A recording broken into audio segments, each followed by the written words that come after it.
I meant to make this video higher up on the mountain, but I woke up in the fog and now just everything is soaked. Not one of my prouder moments of camping in the morning.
Hey everyone, welcome to the channel. I'm currently out in the Santa Ana Mountains of Southern California. Decided to come out here, just have some breakfast, hang out, and show you guys my custom cross bike.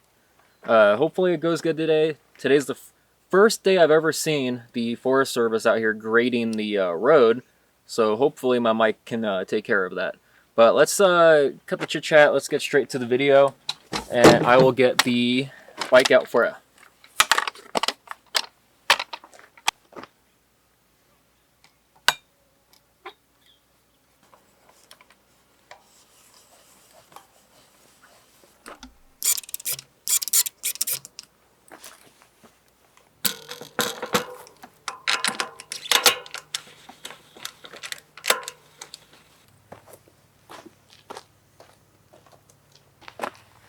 Alright guys, so here's the bike. Essentially as a backstory, I've had multiple cross bikes, starting off with pretty much the Fuji Cross, the 1.1, and then I've had multiple iterations of custom other cross bikes, but they were all rigid.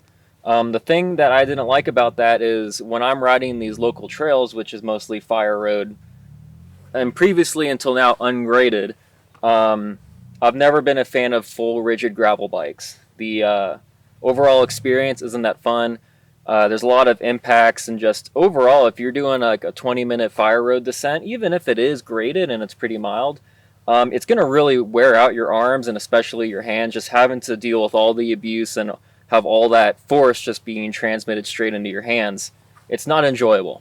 I've had my fair share of rides with full rigid bikes, and it just never worked out for me.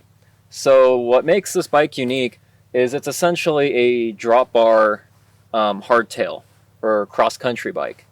The reason I decided to go with that is I wanted something with a little bit more suspension and just something that felt different and more like a cross-country bike, which I originally started off on when I did racing.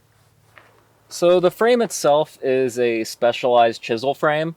That is going to be a boost hardtail mountain bike frame. The reason why I went with a mountain bike frame is if I tried putting a suspension fork on a gravel frame, it's not going to work. The geometry and the head tube angle, basically a long travel fork above maybe 60 millimeters is not going to work geometrically on a cross bike frame.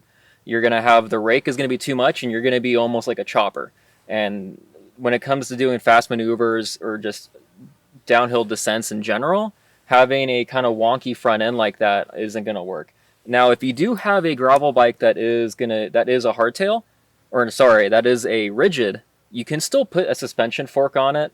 I believe Fox does make one, but it's only going to be about 40 millimeters of travel. And that's going to be compensating for that angle or the rake. It allows the bike to still feel fairly normal while having suspension. So if you do have a gravel frame, that is an option, as you can go to the Fox, I believe it's the Fox fork. The fork I'm using on this right now is going to be a Fox 32 140 millimeter travel. Just kind of a base level.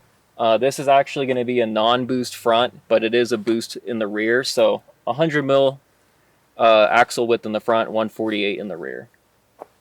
I just kind of slapped it all together, and that's how this thing was made. I've had multiple iterations of this bike, so I call this Frankenbike 2.0. As far as the kind of headset or cockpit area goes, I'm using a set of Whiskey carbon bars, as well as the Shimano Di2 GRX group set.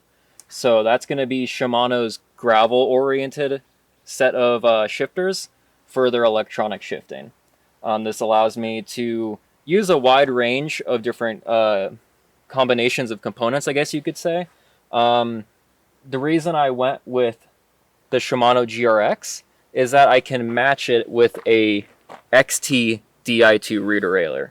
What that allows me to do is have more range. If I went with either a mechanical or Di2 version of the GRX derailleur, my highest capacity is a 42 tooth gear in the back. By combining a Di2 GRX shifter or even a road with an XT Di2 derailleur, I'm able to get a mountain bike range, which is their standard 11x46 cassette.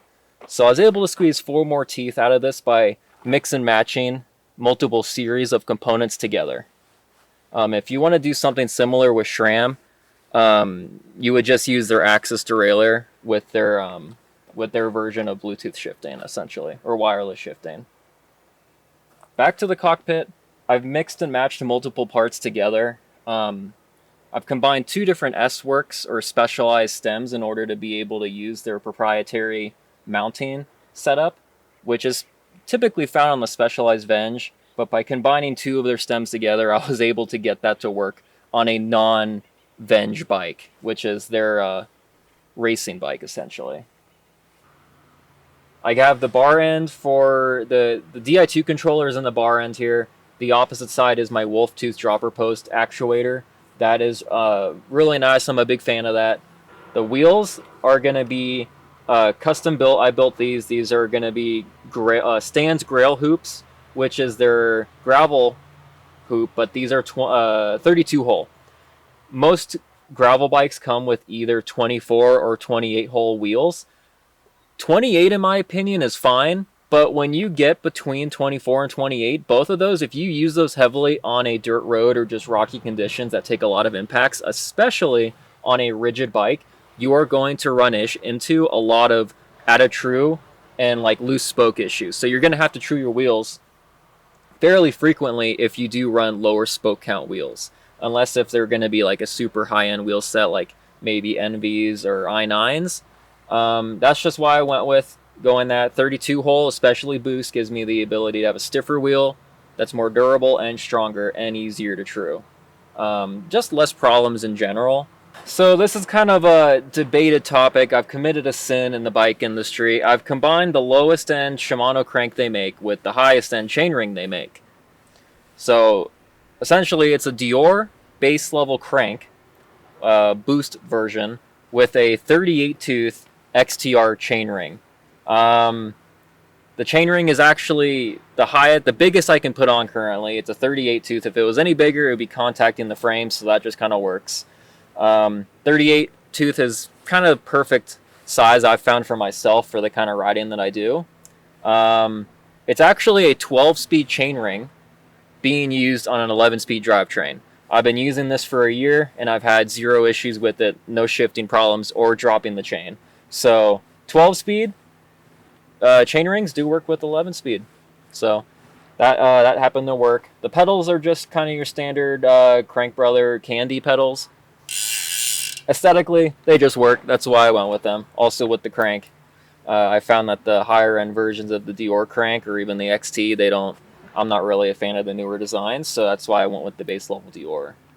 So looking at the rear end of the bike, it's a boost frame, so I'm using a DT350 hub, 148 spacing. The reason I went with a DT350 hub is, in my opinion, the price is just right.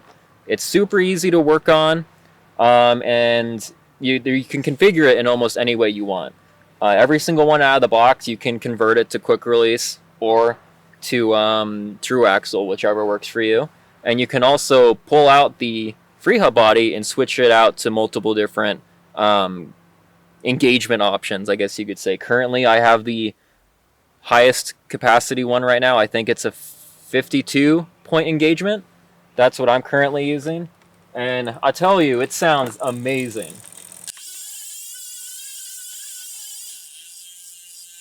So that's the DT350 hub. I actually prefer to remove, I don't use the DT special grease that they recommend. I pull it off and I actually put in Shimano free hub grease or free hub oil. I prefer that because it actually makes it have a little bit nicer sound in my opinion. The DT special grease kind of reduces the sound, and I kind of want my hubs to be a little bit louder, which is why I went with that combination.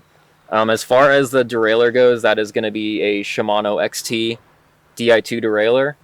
So combining those with the 38 tooth chainring and that cassette, I'm able to get up most terrain. If it's super vertical, I'm either limited by the tire pressure that I'm at or by the range of the gears. Which, if I'm going to be going up something that is that vertical, shouldn't be taking a cross bike on it in the first place.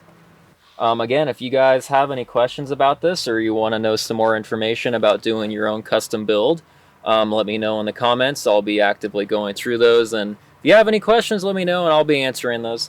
So other than that, thank you guys for coming and checking out my bike, and I guess we'll pack up and head out.